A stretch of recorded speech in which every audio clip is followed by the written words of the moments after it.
So hello all. So my name is Hole Edwards and I work for MEDA, which is a new organisation which has similar responsibilities to Research England but in Wales. And it's my pleasure today to represent this REF steering group and introduce you to today's session. So before we continue, may I remind you that the session will be recorded and made available to those who can't attend the meeting. So welcome to the REF 2029 Town Hall on the PCE pilot guidance, which was published last month, and I believe there'll be a link in the chat shortly. So today, Duncan and I will go through the policy as well as having a Q&A session at the end. So can I please ask everyone to focus any questions they may wish to raise specifically on PCE. There'll be other opportunities to talk about other elements of REF. So for example, there is another town hall coming up next week on volume measurements.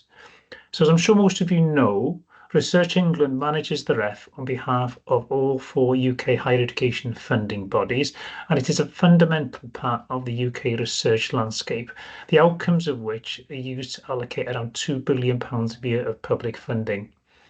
It also provides accountability for public investment in research, as well as highlighting the social, economic, cultural, and other wider benefits of investing in research.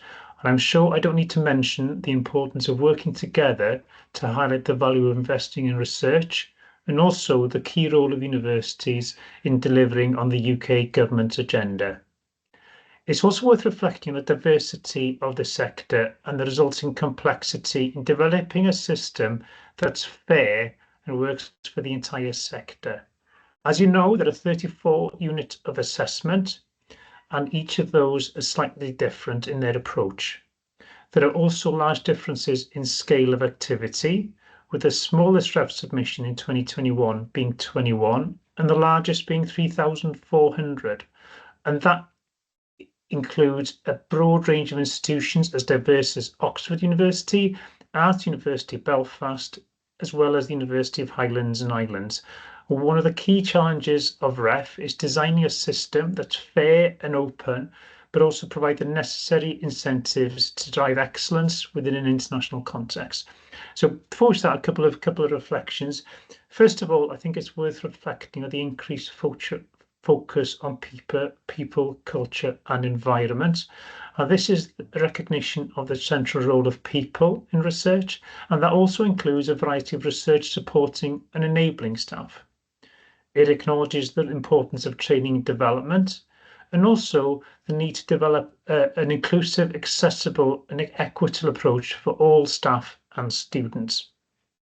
Secondly, I would remind everyone this is a pilot. It's an opportunity to try new things, see what works and what doesn't.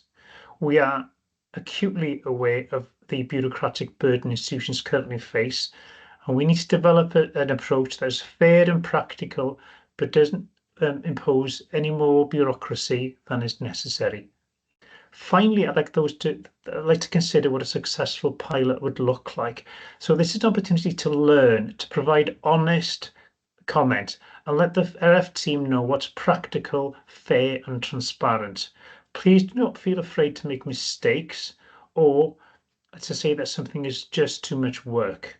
For those participating in the pilot, I would suggest that it's better to be ranked near the bottom, but have made a valuable contribution to the exercise, rather than being ranked at the top and not made any sort of broader contribution to the broader objectives of the exercise. So the pilot isn't about giving an advantage to a particular set of institutions, but rather an opportunity to take an altruistic approach and share the learning with the entire sector. So as a reminder, you can post questions at any time during the presentation and there'll be a Q&A session at the end. I'd also ask you to think of questions with a broader relevance to the sector. There will be further opportunities, and I believe there are 2 drop-in sessions on the 12th and 26th of February to ask specific questions. Olivier from the REF team will be working hard in the background to triage and prioritise questions, and we'll also read them out so they can be heard as part of the recording. So without any further delay, I'll hand you over to Duncan, who will lead this session.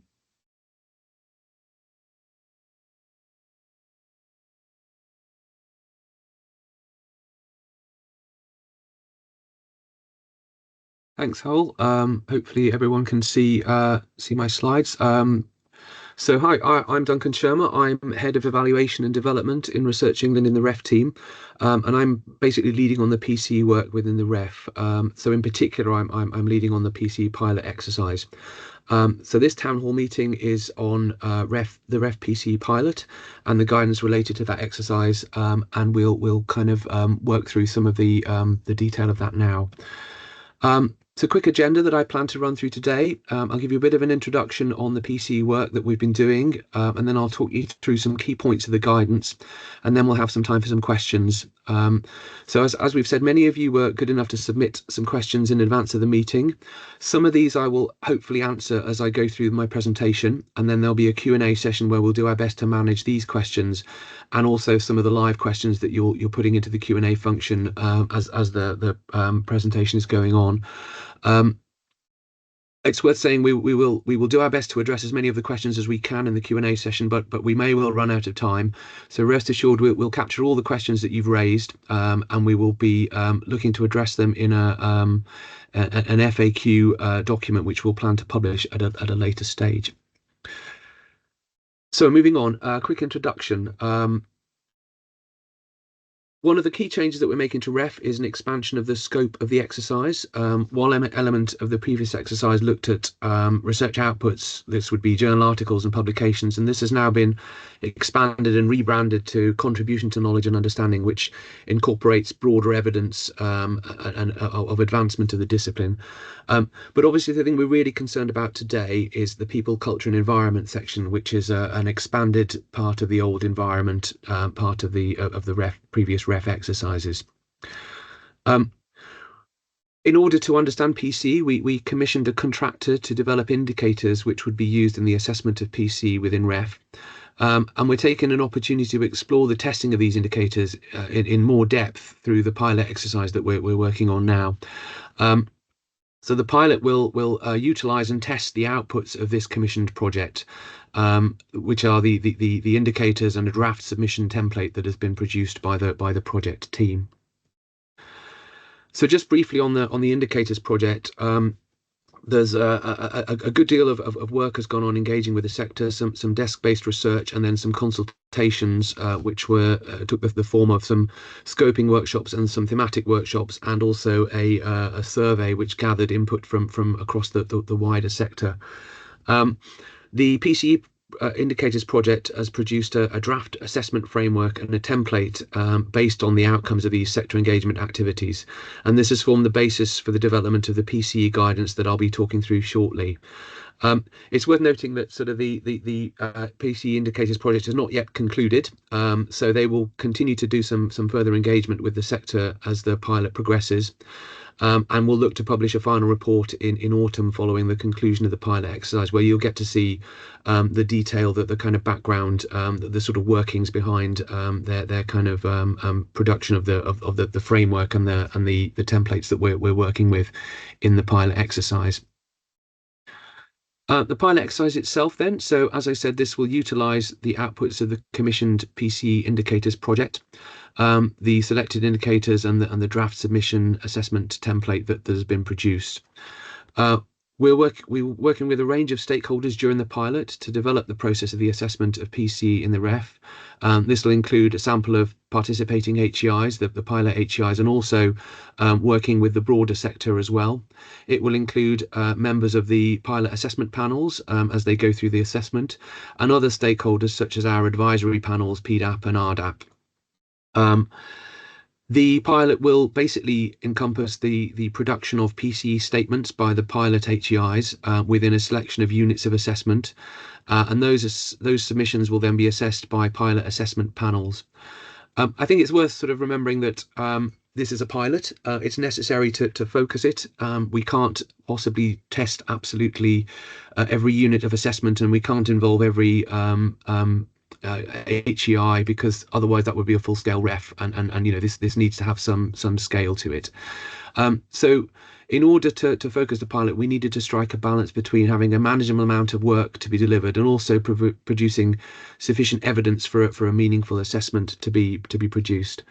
And I think it's worth remembering here that the key outcome, the key concern of the pilot, is that we need to produce a sample of outputs that can be assessed, that can be considered representative of the broader research landscape, and therefore that we have a realistic assessment of the feasibility of carrying out assessment of PCE in a full-scale REF exercise.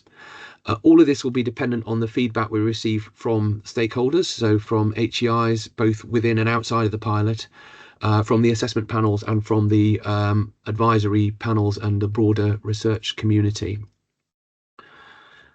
So just a quick sort of run through on some of this then. So you will hopefully be aware that we've selected eight units of assessment to be piloted. Our rationale for selecting these was that we wanted UOAs where specialist institutions could be represented. We wanted UOAs which included practice-based research. We wanted UOAs that had some non-traditional outputs. We wanted to ensure that there was sufficient material to be assessed, but mostly we were looking for UOAs that had some read across or representation of the broader research landscape. So it might not be that you see your specific subject area on this list, but hopefully there's something that resonates or something that sort of has some significant overlap with it. Participating HEIs, so we have 40 HEIs participating in the pilot exercise, a mixture of research intensive and those with more of a teaching focus, a mixture of small and specialist institutions and some large multi-faculty institutions, and a breadth of UOA coverage. Again, this is intended to give a representation of the sector. So if your institution is not involved, hopefully you can see an institution that has some kind of synergy with your own institutional mission. HEIs are currently preparing their submissions, started in December, and will be making their submissions in mid-March this year. On the assessment panels, we have 8 subject panels in the selected UOAs. These are composed of approximately 20 panel members in each case, including 2 co-chairs. There's also an institution level panel, which will be composed of mostly the co-chairs of the subject panels, plus some additional members with some additional expertise. In recruiting panel members, we were looking for a broad range of expertise. So we were looking for experience of assessment, e.g. that they might have served on a REF panel or another national assessment exercise. We were looking for experience of REF submissions, so they might have coordinated an institutional or unit level submission for a previous exercise. And we were also looking for general expertise in PCE, so they might have had an institutional role or focusing on research culture, or be involved in a group or organisation with an active interest in PCE. So that's kind of where we got to in terms of the journey that we've travelled on. So I'm now going to talk through a little bit of detail of the guidance, and then lead into some questions in the next session. So it's worth remembering what is the purpose of the pilot. So I think it's worth saying here that that there is a set of guidance, a framework that is being tested in the pilot exercise, that the guidance we expect to develop both during and following the pilot, and therefore that the guidance that we're discussing today, the guidance that has been published, is pilot guidance, and we anticipate will be different from the REF 2029 guidance on PCE. It's worth noting here that, again, the pilot is not looking at CKU, contribution to knowledge and understanding, or engagement and impact, but the outcomes of the policy may be applied to the development of these areas in the final kind of development of the framework for REF 2029 guidance. We did receive a few questions in our pre-questions which were related to mostly to CKU, so questions around outputs or staff eligibility, etc. And as we've said, there will be further opportunities to address these questions. So we don't plan to pick these up today. Rather, we'll focus on the PCE aspect of the REF exercise. It's also worth saying that the pilot is focusing on the newer elements of PCE, so more of the P, more of the C, and less of the E. We don't intend to examine income, infrastructure, and facilities, which were the kind of key parts of the old environment aspects of the previous exercises. We obviously think these remain an important part of the assessment, but we didn't think this was a worthwhile use of HEI and panel assessment time to cover this well-trodden ground. And then again, a final reminder that the nature of the pilot, this is an experiment, and means that it will be flexible and will allow for testing of different approaches. A little bit on the framework. So we've developed 5 factors which we believe are enablers of positive research culture. And these are strategy, responsibility, connectivity, inclusivity, and development. And this is how we break down the different indicators and evidence, and how we'll break down the assessment. There are some definitions there. Again, all of this is in development and is open to sort of comment and feedback from both the participating HEIs and from the wider sector, and also from the assessment panels themselves as well. Underneath all of those indicators, all of those enablers of positive research culture, we have indicators and evidence of positive research culture that have been identified. We provided example sources of quantitative and qualitative evidence which illustrate the HEI's performance against the indicators. And we're asking the HEIs participating in the pilot to provide as much evidence as they are able to, supporting their performance across all of the indicators. One of the key things here is that we're going to seek feedback from the participating HEIs and the pilot panels on the process of submitting and assessing the PCE submissions, including the utility of each of the indicators, the robustness of the evidence provided, and the possibility of verifying the evidence through audit. I know that the sector is keen to know what the indicators will be that will be used for PCE for REF 2029, and we have received a number of questions asking for clarity on particular indicators. What I can say is that there's a wide range of evidence which is in scope for the pilot, and the idea is that we'll use the pilot to narrow this down to a set of indicators that is robust and manageable for REF 2029. So please don't assume that the list of indicators that is being tested in the pilot is the list of indicators that will be used in REF 2029. The pilot is the vehicle to narrow that down, and will be used to sort of reach a shorter list of indicators that we'll use for the full exercise.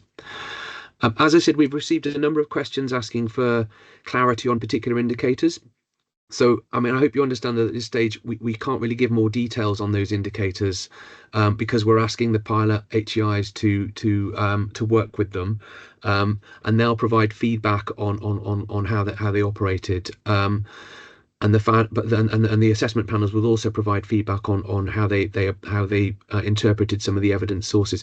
I guess to be clear on this, we have, as I said, we have some flexibility in the pilot. So some of the indicators are intended to be flexible, and the pilot HEIs are producing evidence and submissions that they think best fits their particular institutional mission, and we will ask them how that worked for them, and we'll ask the panels what sources of evidence were best suited to the assessment, and that will feed into what become the indicators for the future exercise. A little bit on submissions. So HEIs will make submissions, HEIs in the pilot will make submissions to one or more units of assessment, and they'll also make an institution level submission. We've provided a template for HEIs to prepare their submissions, and they'll complete separate templates for each submission. This is happening at the moment. We'll be concluding mid-March. The idea is that they'll provide both quantitative and qualitative evidence to support their performance against the indicators, but we're saying that they shouldn't be constrained by the examples given, and if other sources of evidence better represent their performance, they should feel free to provide those as well. Similarly, we've provided indicative word limits.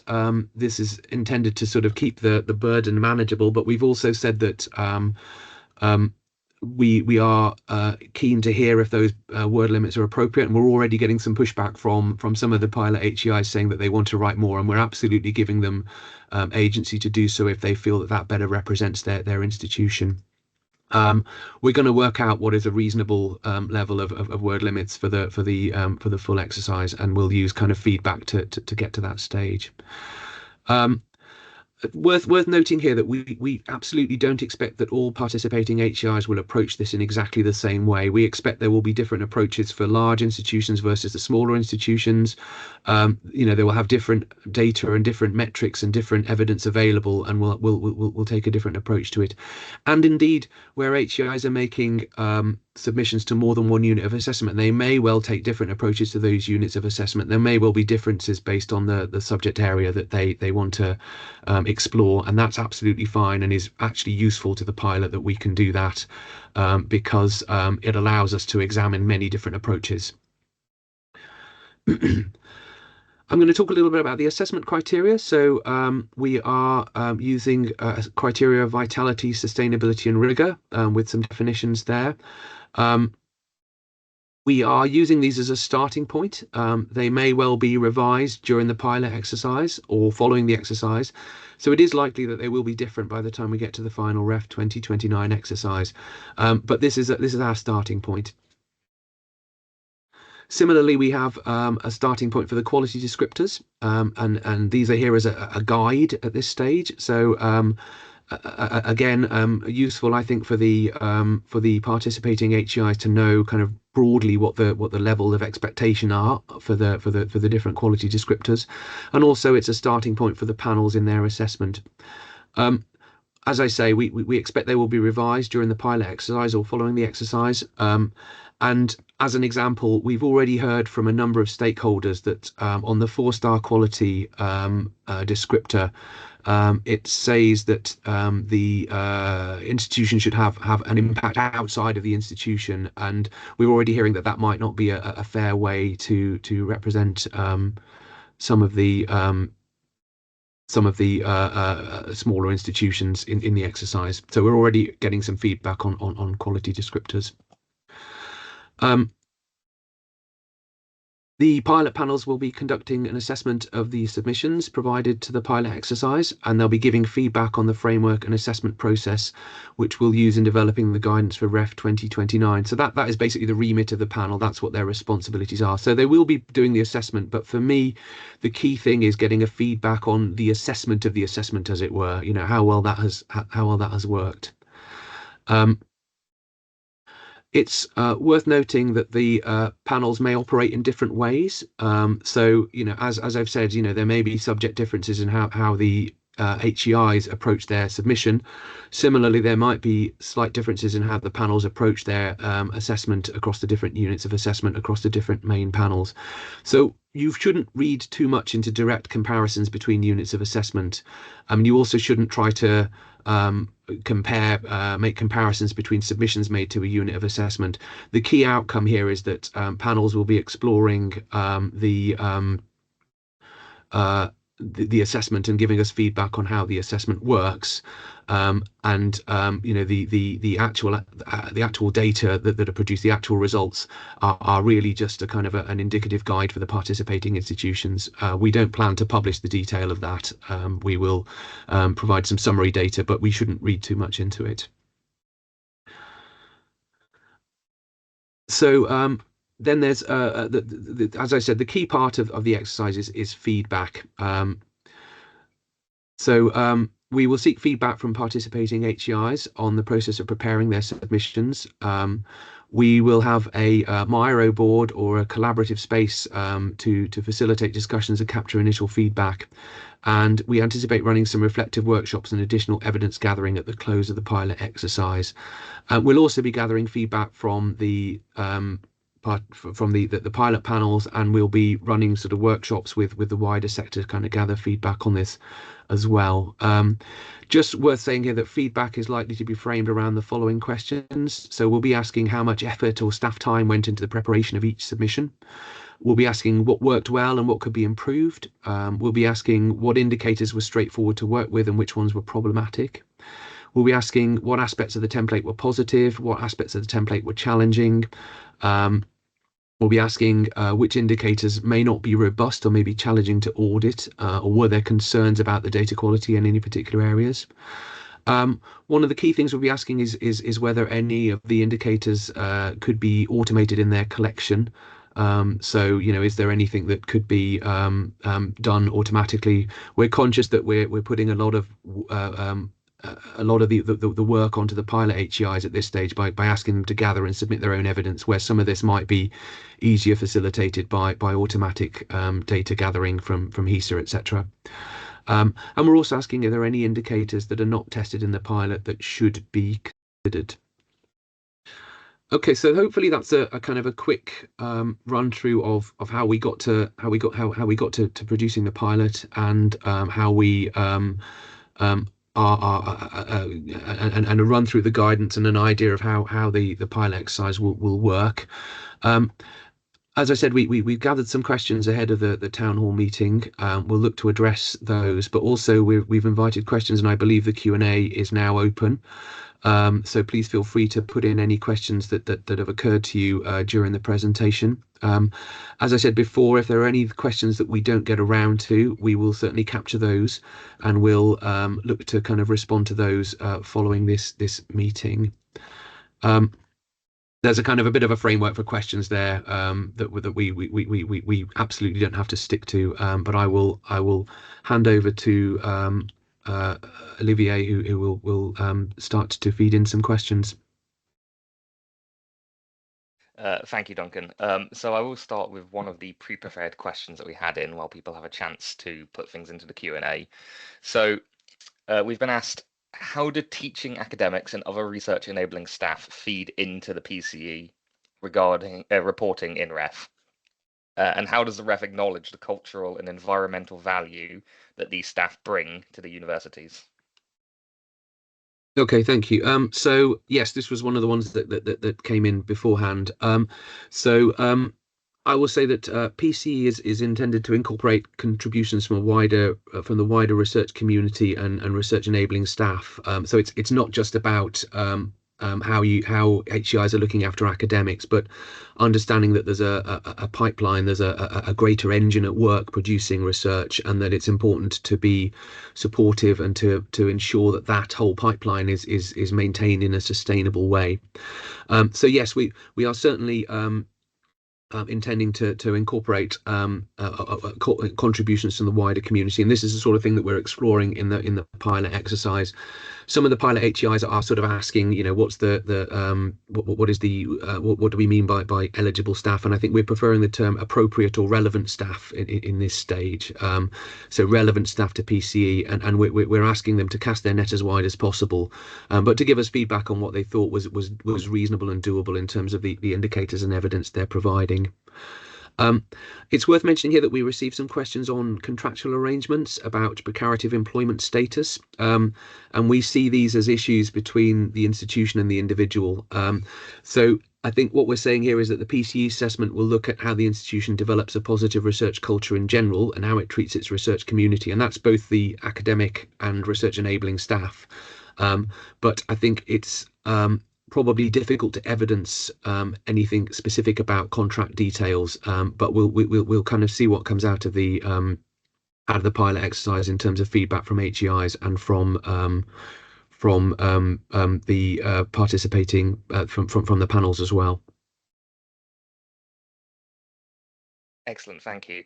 Rankings or scorings that might be coming out of the pilot. So they have asked, we were under the impression that the pilot submissions were not going to be ranked. Can you please confirm this?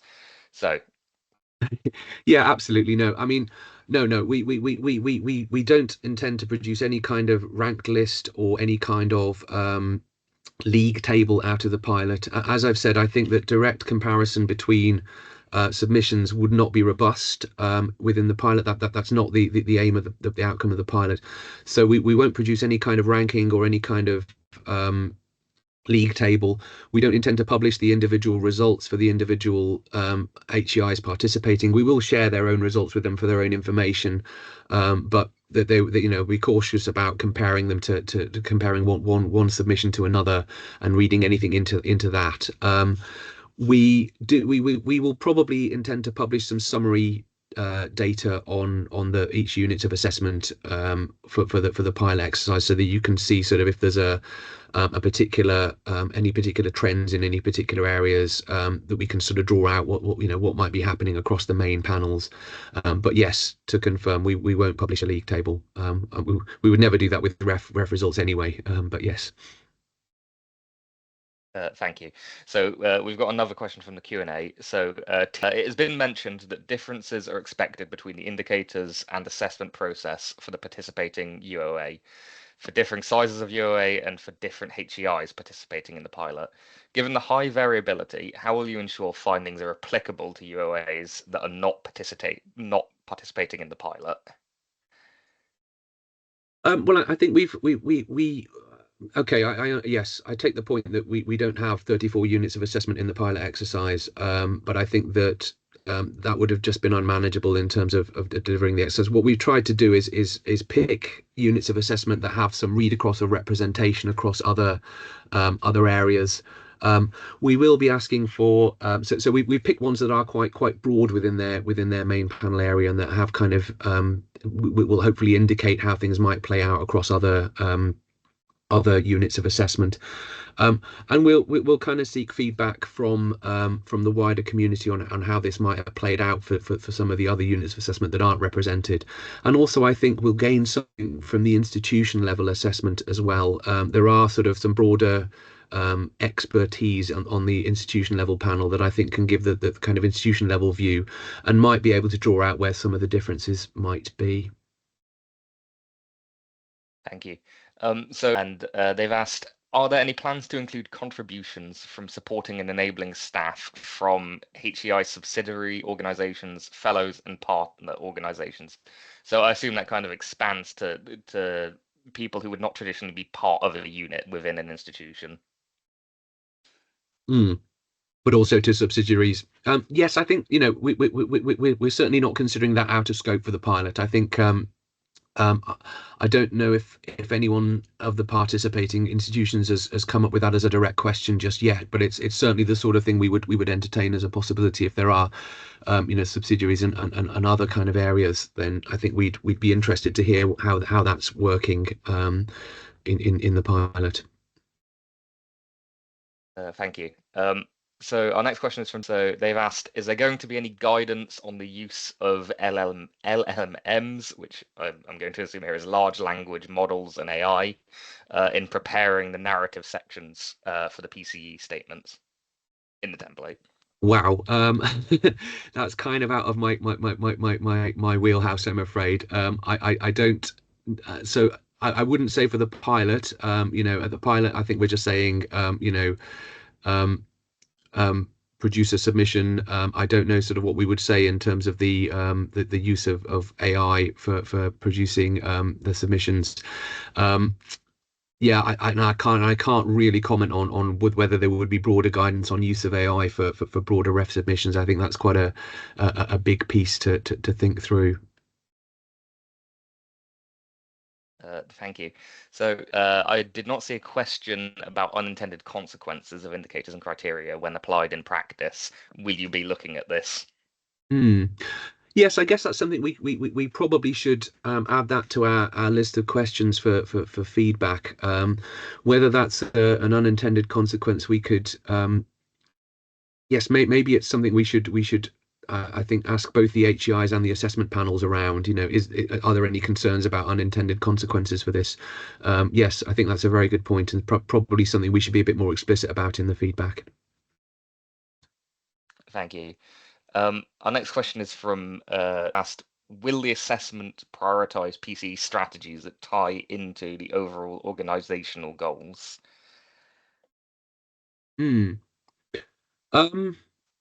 Not necessarily. I think one of the things we're trying to explore in the pilot exercises is the balance between subject and institution level assessment, and I think that there's certainly some synergies there, and I think there's certainly some savings in terms of the effort that goes into it that could be explored. So broadly, I think what we're asking the pilot HEIs to do is to produce an institution level submission and then to produce a subject level submission for each of the units of assessment in which they're participating. But that said, that there is obviously going to be a lot of overlap with those things. So we've asked them to produce standalone submissions, standalone statements for each of those areas. But we will ask them for sort of feedback on how much overlap there was, and we'll ask the panels as well. So our plan is to give the subject level panels a sight of the institution level submission as well, and then ask them how useful it was to be able to see the institution level submission. The way it could work is that, you know, there's a kind of an overarching institution level statement, and then there are a number of you know, unit of assessment subject level statements that sit underneath that, and you could say, you know, there's a lot of strategic stuff that's going on at institution level, and in the submission level template and submission, so the subject level submission, you're able to explore and explain how that is landing on the ground, you know, in the front line. This is how this is working in computer science. These are the kind of results we're getting for the institution level impact in these in specific subject areas. And also you could include sort of any subject level extra credit stuff that you're doing as well. Sorry, I've sort of forgotten the question. Was that answering the question? Yeah, so the question was focused in on the how, yeah, the PC strategies can, whether the PC strategies need to be tied into the overall organizational goals. Yeah, whether there's any advantage to that. I think, you know, it might look more joined up, but I guess that's really a question for the panels. You know, whether they feel that's helpful or beneficial, that there's a kind of joined up approach. Thank you, Duncan. So our next question is in. So they have asked, how will the current instability and cost-cutting processes be considered in the PCE assessment? And there's also a related question. And they've asked, given that many HEIs are facing severe financial difficulties, do the funding bodies think that it's appropriate to assess PCE in such a potentially burdensome way? So I think that might be one that can come into Howl as well. Yeah, feel free to jump in if you wish. I think that we are aware of the burden of the PC pilot exercise in particular. I would reiterate that the pilot is itself is burdensome for those participating, because we're asking the HEIs to do a great deal with a view to narrowing that down to something that is more workable and sustainable for the future exercise. So the idea is that from the pilot we can get to something that's workable and something that is manageable in terms of the overall burden. We do understand that you know, making changes and bringing in new elements of the exercise will always carry a burden, but we do think this is an important part of the assessment, that you know, recognizing the importance of research culture and of you know, supporting the research staff, the broader research community, that sort of pipeline, that engine of research that I mentioned earlier, making sure that that's sustainable and keeping it in good working order, I think is important. I'm going to let Howell come in. Thanks, Duncan. Yeah, I mean, I think the funding bodies are acutely aware of the financial challenges that the sector faces, but I think it's worth bearing in mind REF is over a longer time frame, so it's over seven to 8 years. So, you know, we need to take a bit more of a longer term view here as well. The pilot is going to be particularly problematic, and we couldn't have asked for worse timing. You know, let's be honest. But I think the fact that we are now placing increased focus on people, on their development, on their training, and how they progress through the sort of research sort of landscape, I think is an important statement to the sector that we do value people. So going, you know, not going forward, but it is, people are increasingly being a central part of the research landscape. We're trying to reflect that within REF, but it is highly unfortunate that, you know, that this is all happening at a time of incredible difficulty for institutions, and particularly at this moment in time. So the pilot could not come at a worse moment in time, but these things aren't planned. But overall, you know, people is an increasingly important component to us as funding bodies.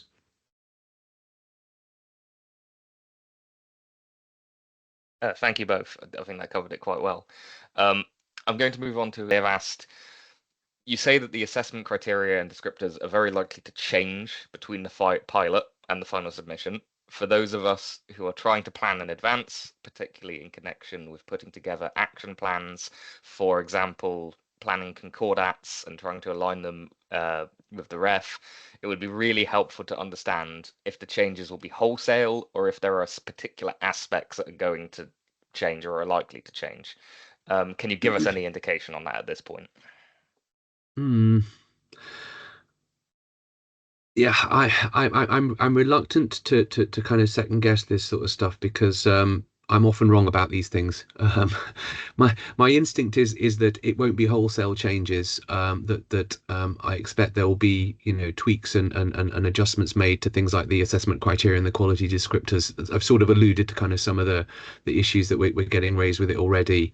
The framework itself, I think, is a useful framework for the pilot assessment. I'm reluctant to speculate too much on how that might get rolled into a full exercise. I think one of the things we really have to bear in mind is that the outcomes of the pilot will need to be incorporated into the wider ref framework. This is a piece of the puzzle, and that piece needs to fit into the wider ref framework. So there will be bits of this that may overlap with CKU, with contribution to knowledge and understanding, or with I&E engagement and impact, and we need to kind of square that circle. We need to make sure that sort of fits well with our overall framework. So I'd be reluctant to speculate too much on how this will how on whether there will be wholesale changes. Hal, do you want to come in? I think you have your hand up. Yeah, just to touch on that quickly, I just wanted to reiterate something. I think we are fully aware that any change causes work, and that we are working hard to give institutions as much certainty as we possibly can. One of the things with the ref is if you change one thing, it has unintended consequences everywhere else. So changing one thing in isolation is difficult. But I think that we do also need to sort of try and think of the workload for institutions. And I think that's going to be a key factor. And one of the things that the pilot will look at, what are the workload implications for institutions? So we're not going to make decisions in isolation. The workload implications for a sector is one of the major things we'll be looking at to see how things evolve going forward. Thank you. No, thank you both.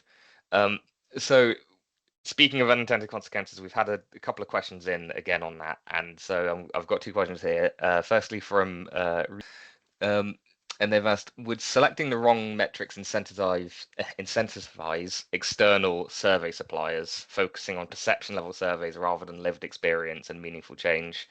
Should we put a heavier weighting on tangible shifts in policy and practice, similar to how impact is now measured?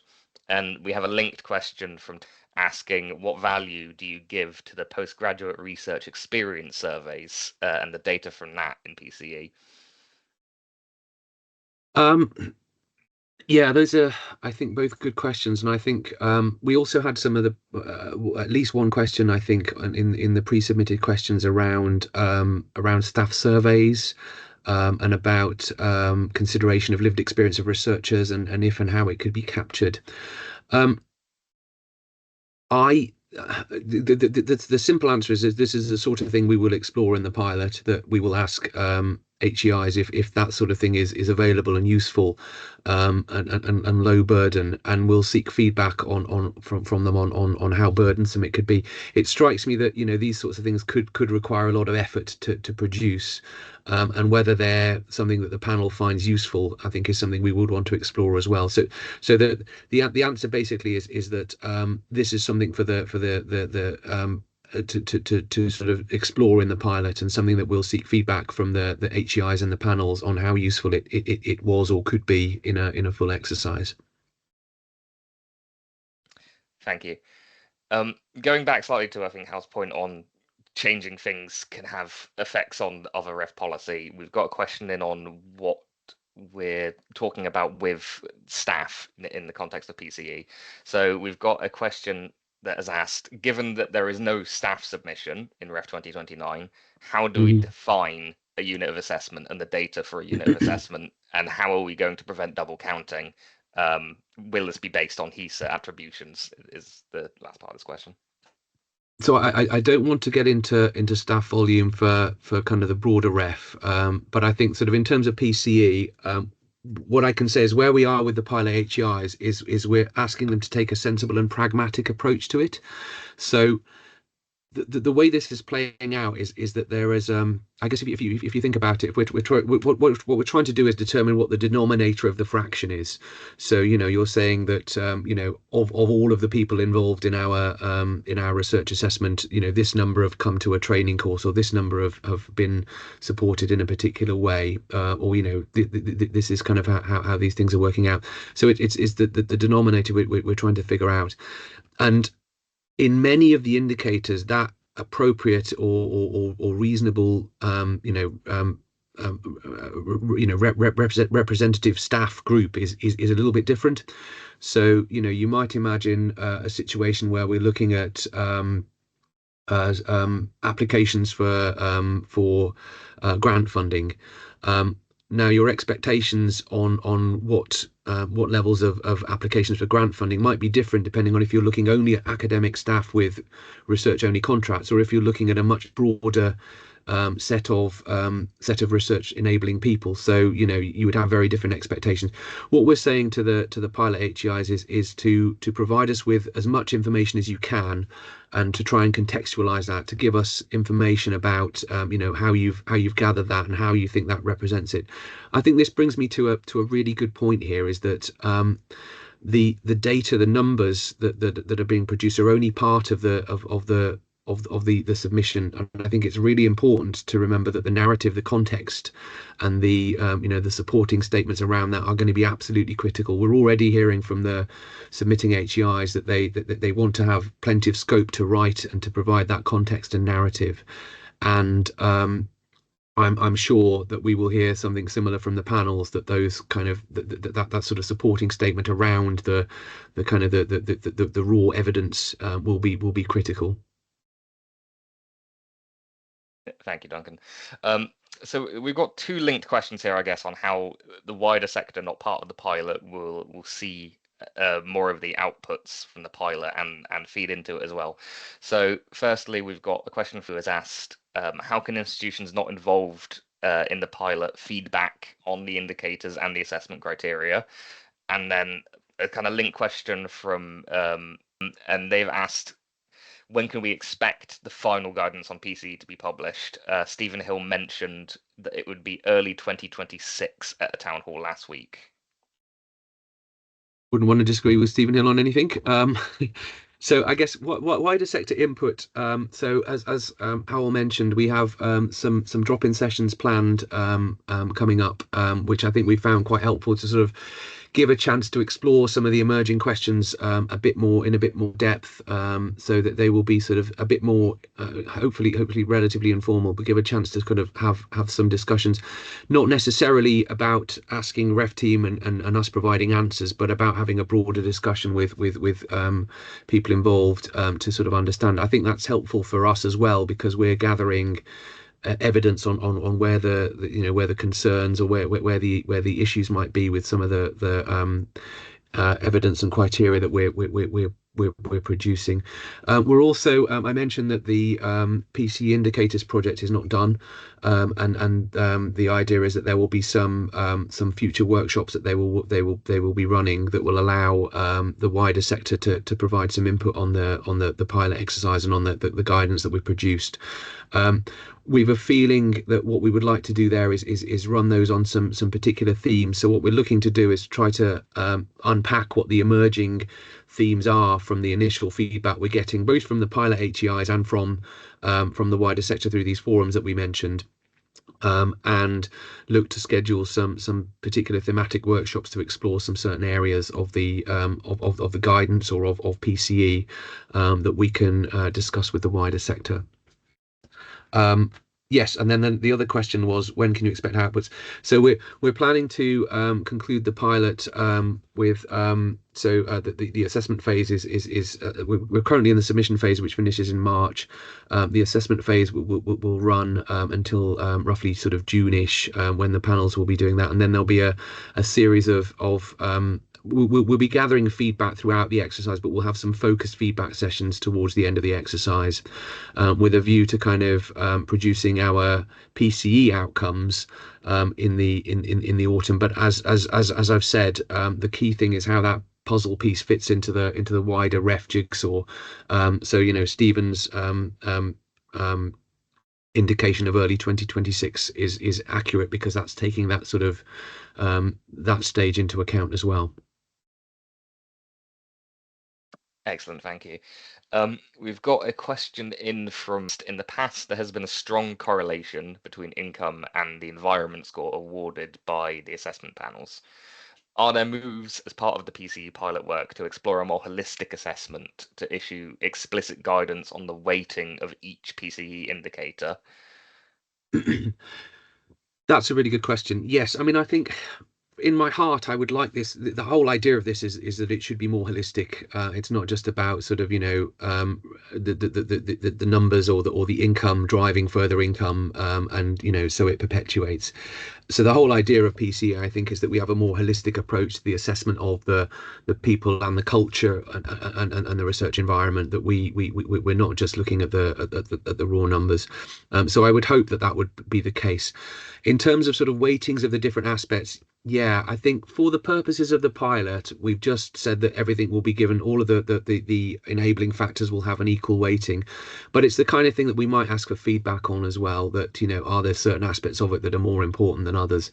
And I think that in fitting that into the kind of broader piece as well, we'll obviously need to consider the weighting of the old environment bits, the infrastructure and income and those aspects of it as well. So yeah, want to be figured out, definitely. Thank you. So we've got a question in on feedback from the pilot institutions, on how mature they felt their systems, data, processes were for capturing the indicators and evidence. And they've said that management information differs enormously across institutions, and any reflections on that area and where investment might be required would be really helpful. And we've had a related question in from a member of Guild HE, who has said that Guild HE has aired concerns about the difficulties they're likely to face, or the members are likely to face, gathering robust evidence from the entire assessment period due to the variability in the infrastructure that they have. Would you advise them? How would you advise them to anticipate collecting the evidence that they're going to need? This is especially important for equity, as there are institutions that don't have the budget to invest in dedicated research managers or roles that have this kind of directly in their remit. So I guess it's a broad question on how is the pilot tackling kind of inequalities in access to infrastructure and management in the sector? Yeah, I mean, we're certainly going to ask the pilot HEIs how difficult it was gathering the evidence. Well, is this something that is impossible? Is it something that will remain impossible? Or is it just, or is there something that couldn't be done for the pilot? What sort of level of effort would it require for you to be able to do this? And we'll certainly bear that in mind. I think that I've talked previously about having sort of an idea that the way I can see this working out is that we may have some indicators, metrics, or evidence that are requirements for the exercise, and then may then be some optional ones that are kind of could be selected from a menu that participating HEIs could choose as kind of bonuses, as it were, or added extras that provide more evidence or more context to their submission. I think we have to be clear that if we have required indicators or required evidence, that they have to be evenly across the piece. There has to be something that is providable by everybody and doesn't sort of require heavy investment in infrastructure. But yes, I think sort of to answer the question broadly, what we plan to do is ask the pilot HEIs, yes, what their sort of data infrastructure and their sort of evidence infrastructure was, and how sort of difficult or problematic it was gathering those pieces of evidence or those data that they're submitting to the pilot exercise. Excellent. Thank you, Duncan. I'm aware of time, so we're just going to jump to, I think, questions that have proved quite popular in the chat. So the first one is that they have asked, the consideration of distance traveled doesn't come across explicitly in the guidance. Is this something that is expected to be considered and potentially revisited as part of the pilot? And then I'll give you the final question I think we have time for as well, which is, will the ref team, panels, and pilot HEIs be doing any equality impact assessments as part of the pilot exercise in relation to unintended consequences specifically? Is that all right with those two, Yeah. Duncan? Okay, yeah. Let's address those two, and then I'll do some next steps, and we can leave it at that. So yeah, distance traveled. I think this is something that I think the pilot HEIs have picked up as well. That there's a sort of there's an understanding that not everyone's starting from the same starting point, and that credit should be given to the journey travelled. There is a sort of a section 0 in the template which covers their sort of starting context, and allows them to provide some contextual information of where they are and what they're working with, and I think that gives an opportunity for them to sort of indicate the distance travelled, and I think that's that's the that's the key way we're sort of addressing it at the moment. But I think, as ever with the pilot, we're asking the HEIs to sort of give input and feedback on how they've approached this. So whether they think that worked, and whether that sufficiently represents their kind of institutional position and the distance travelled. Then the other one was on, sorry, what was it? EIAs? Yeah, EIAs on the unintended consequences. EIAs and unintended consequences. So I don't think we've explicitly asked for impact assessments, but as I said earlier, I think sort of it's a good point on feedback. We probably should be much clearer on seeking feedback on unintended consequences and potential sort of impacts that are problematic for some of the indicators that we're suggesting. Excellent, thank you. I think we're about at time, so I'd invite Hal to come in to wrap up the session for us. Brilliant. Thanks very much. So I'm afraid we've run out of time, but just wanted to thank everyone for attending today. Thanks for your attention and thanks for your questions. I'd also like to thank Duncan and the ref team on their hard work in this area, and it is complex, and hopefully the pilot will stand us in a much better stead to develop something that's fair and transparent. So again, there will be other sessions on the 12th and 26th of Feb, I believe, and I would advise people to keep an eye out on the REF website for updates on other aspects of REF as well. So I think that brings us to an end. So thank you very much.